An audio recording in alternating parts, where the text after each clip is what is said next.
அவரிடம் நிறைய சொத்து இருந்தது. ஒரு எத்தனை அழைத்து, இந்தா என்னிடம் 2 கோடி ரொக்கம் இருக்கிறது, எல்லாம் உனக்கு, நீயே எடுத்துக்கொள். மாடி வீடுகள் 4 இருக்கின்றன, எல்லாவற்றையும் உன் பெயருக்கே எழுதி வைத்திருக்கிறேன், அவற்றையும் நீயே அனுபவி. அழகிய தோட்டங்கள் ஏராளம், தோப்புகள் ஏராளம், எல்லாம் உனக்கே. நஞ்சை குஞ்சை எத்தனையோ ஏக்கர்கள், எல்லாம் உன் பெயருக்கே எழுதி வைத்திருக்கிறேன். மாண்ட மனைவியின் மீது இருந்த தங்க நகைகளும் உனக்கே. கார் இருக்கிறது, அதில் ஏறி சவாரி செய், எல்லாம் உனக்கே. ஆனால் 4 வீடுகள் சென்று பிச்சை எடுத்து வருவேன், அதை வைத்துக் கொள்ள இந்த தென்னையிலே எனக்கு இடம் கொடுக்க வேண்டும். இரவிலே தென்னையிலே படுத்துறங்க எனக்கு அனுமதி தர வேண்டும் என்று அந்த பிச்சன் கெஞ்சி கூத்தாடினான். அப்பொழுது அவன் சொன்னான், அந்த எத்தன், எல்லாத்தையும் கொடுக்கிறதா சொன்ன, அது வரைக்கும் சந்தோஷம். நீ கடைசியா சொன்னியே அதான் எனக்கு பிடிக்கல. நீ கொடுக்கிறதோட நிறுத்திக்கொள், நீ எல்லாத்தையும் கொடு, நான் அனுபவிப்பேன். ஆனா இதை கொடு அதற்கா அப்படின்னு எல்லாம் நீ பேசாத என்று கண்டிப்போடு கூறிவிட்டான். அதை போலத்தான் என்று ஜானகி அம்மையார் பல கோடிகளை செலவு செய்து மக்களிடம் கொடுத்து, மக்களிடம் இவ்வளவு பணம் கொட்டியிருக்கேனே, இவ்வளவு பணம் கொடுத்திருக்கேனே, எனக்கு முதலமைச்சர் பதவியை கொடு, என்னை ஏற்றுக்கொள் என்று கேட்டதற்கு தமிழக மக்கள், நீ பணத்தை கொடுக்கிறதோட சரி, பதவியை கேட்காதே என்று சொல்லி நிராகரித்தார்கள். இப்படி மக்கள் யாருமே ஏற்றுக்கொள்ளவில்லை. வலுக்கட்டாயமாக திணிக்கப்பட்ட மைனாரிட்டி ஆட்சியை ஏற்றுக்கொள்ளவில்லை. மக்களே எதிர்த்தார்கள் என்னும் போது காங்கிரஸ் அதற்கு என்ன செய்யும்? கழகத்தின் தொண்டர்களில் ஒரு சிறுபான்மையினரின் ஆதரவு கூட அந்த அம்மையாருக்கு இல்லை. இப்படி யாருமே ஏற்றுக்கொள்ளாத ஒருவரை, எந்த தகுதியும் இல்லாத ஒருவரை எப்படி காங்கிரஸ் ஆதரிக்க முடியும்? ஆனால் புரட்சி தலைவர் அவர்களின் மறைவுக்கு பின்னால் அவர் கட்சியை பிளவுபடுத்த முயன்று டெல்லிக்கு சென்ற போது பிரதமர் அவர்களை சந்தித்த போது பிரதமர் அவர்கள் என்ன சொன்னார்கள்? யாருடைய ஆதரவும் இல்லாத ஒரு சிறு மைனாரிட்டி கும்பலை ஆதரிக்கிறேன் என்ற வாக்கு கொடுத்தார்? இல்லை. இவர்கள் சிரித்து கூறுகிறார்கள். பிரதமர் அவர்கள் சொன்னது என்ன? புரட்சி தலைவர் அவர்களின் உண்மையான ஒன்றுபட்ட அனைத்திந்திய அண்ணா திமுக கழகத்தை என்றைக்கும் காங்கிரஸ் ஆதரிக்கும் என்றுதான் கூறினார்கள். அப்பொழுதும் பிரதமர் என்ன கூறினார்? நீங்கள் ஒற்றுமையை காக்க வேண்டும் என்று சொன்னார்கள். பெரியவர்கள் எப்பொழுதுமே நாட்டுக்காகத்தான் கூறுவார்கள். அப்படியானால் பிரதமர் அப்படி சொன்னதற்கு, ஜானகி அம்மையாரிடம் சொன்னதற்கு என்ன அர்த்தம்? இன்றைக்கு ஒற்றுமை இல்லாமல் கட்சி உடைந்ததற்கு நீங்கள் தான் காரணம். இவ்வளவு அசம்பாவிதங்கள் நடைபெற்றதற்கெல்லாம் நீங்கள் தான் காரணம். முதலில் நீங்கள் சென்று ஒற்றுமையை காப்பாற்றுங்கள், கட்சியை ஒன்றுபடுத்துங்கள் என்றுதான் கூறியதாக அர்த்தம். திரும்பி வந்த பிறகு ஜானகி அம்மையார் என்ன செய்தார்கள்? அந்த அறிவுரையை ஏற்றுக்கொண்டு எல்லோரும் ஒற்றுமையாக செயல்படுவோம், எல்லோரும் வாரி என்று அழைத்தாரா? அறிக்கை விட்டாரா? அதற்கு ஏதேனும் ஆக்கப்பூர்வமான நடவடிக்கை எடுத்தாரா? அப்படி எல்லாம் இல்லை. அவருடைய தோரணை எப்படி இருந்தது என்றால், பிரதமர் அவர்களையே பார்த்து, நீர் என்ன என்னை பார்த்து அறிவுரை கூறுவது? என் இஷ்டப்படித்தான் நான் செய்வேன், நான் கட்சியை உழைப்பேன். புரட்சி தலைவரின் உண்மையான தொண்டர்கள் பெரும்பாலானவர்களை அனைவரையும் நான் வெளியேற்றுவேன். அவர்கள் தலைமை கழகத்தில் பணியாற்ற வந்தால் போலீஸை விட்டு கையால் அடிக்க சொல்லுவேன்.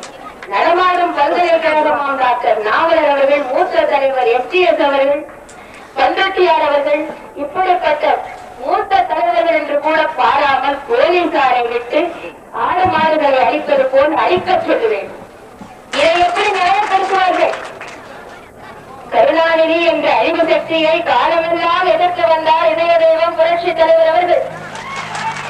இதய தெய்வம் புரட்சி தலைவர் அவர்கள் உயிரோடு இருந்தால், அவர் உயிரோடு இருக்கும் வரை இந்த வீரப்பன் அவர்களுக்கும் ஜானகி அம்மையார் அவர்களுக்கும் கலந்து வந்தார்கள். புரட்சி தலைவர் அவர்களை பார்த்தார்கள். புரட்சி தலைவர் அவர்களின் சிகிச்சைக்கு என்ன வசதிகள் தேவைப்பட்டாலும் சரி, எல்லாவற்றையும் செய்து கொடுத்தார்கள். அன்னை அன்னை இந்திரா காந்தி அவர்களின் மறைவுக்கு பின்னால் அவருடைய புதல்வர் தாயாரின் விருப்பப்படியே புரட்சி தலைவர் அவர்களின் சிகிச்சைக்காக தேவையான எல்லா ஒத்துழைப்பையும் கொடுத்தார், தேவையான எல்லா உதவிகளையும் செய்தார். இப்படி நமது புரட்சி தலைவர் அவர்களின் உயிரை காப்பதற்காக மறைந்த பிரதமர் அன்னை இந்திரா காந்தி அவர்களும் இன்றைய பிரதமர் ராஜீவ் காந்தி அவர்களும் எத்தனையோ உதவிகளை செய்திருக்கிறார்கள். இதையெல்லாம் நாம் மறந்தோமானால் நாம் மனிதர்களே இல்லை.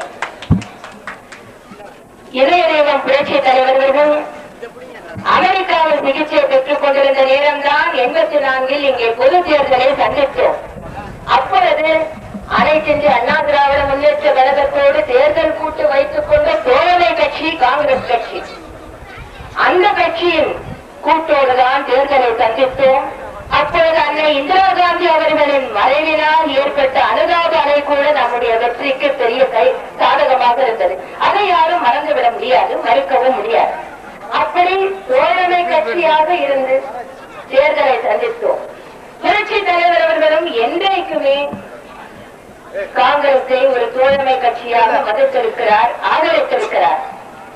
ஆனால் புரட்சி தலைவர் அவர்கள் மறைந்த அடுத்த கணமே தங்களுடைய சுயநலத்திற்கு துணை போகவில்லை என்பதற்காக, தங்களுடைய தவறான எண்ணத்திற்கு காங்கிரஸ் துணை போகவில்லை என்பதற்காக காங்கிரஸை உதாசீனப்படுத்தி கேவலமாக திட்டி உலகில் குத்தி விட்டார்கள் என்றெல்லாம் சொல்லி காலமெல்லாம் புரட்சி தலைவர் அவர்கள் எந்த கருணாநிதியை எதிர்த்தாரோ, எந்த கருணாநிதி புரட்சி தலைவர் அவர்களையே உதாசீனப்படுத்தி வெளியே தூக்கி எறிந்தாரோ, அந்த அழிவு சக்தியான கலைஞர் கருணாநிதி அவர்களிடம் போய் புரட்சி தலைவர் அவர்களின் புகழையே மானத்தையே அடைந்து வைத்திருக்கிறார்கள், குழி தோண்டி புதைத்து விட்டார்கள் என்றுதான் சொல்ல வேண்டும்.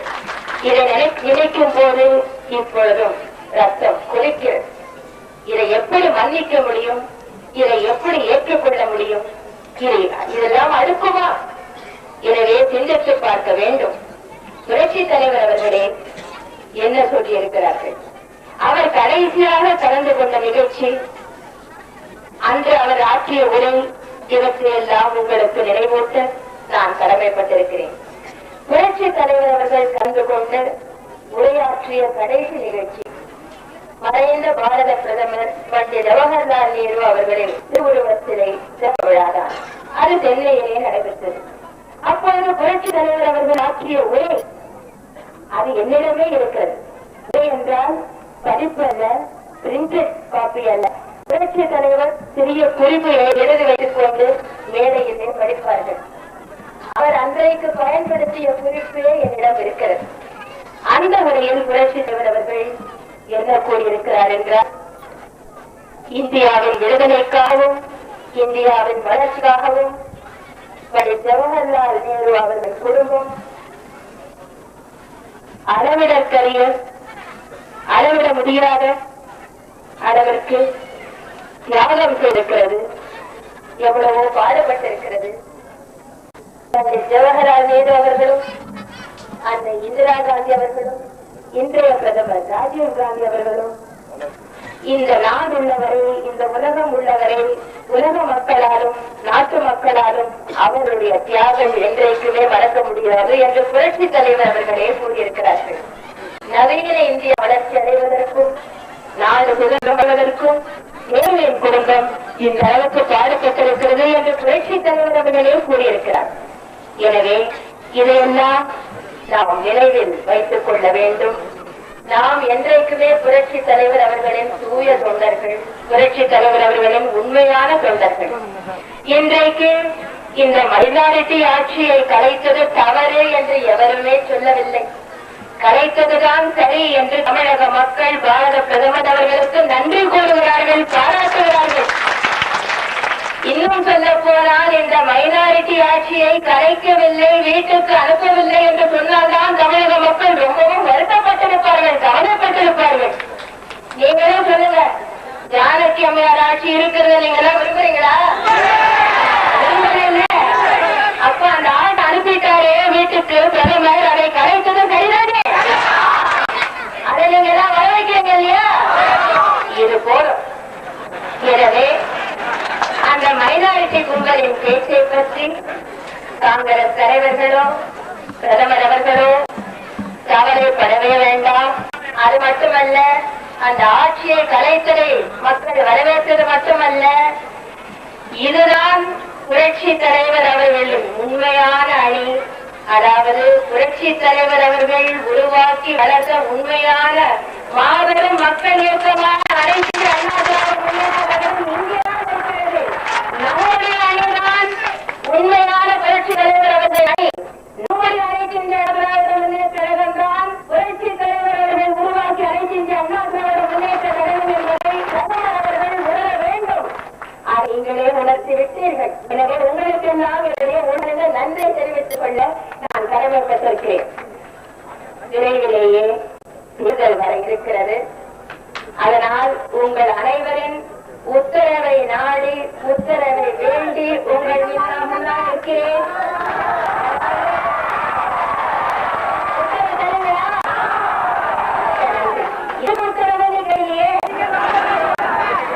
மீண்டும் தமிழகத்தில் புரட்சி தலைவர் அவர்களின் ஆட்சியை மலர்வதற்காக உங்களிடம் நான் உத்தரவுகிறேன்.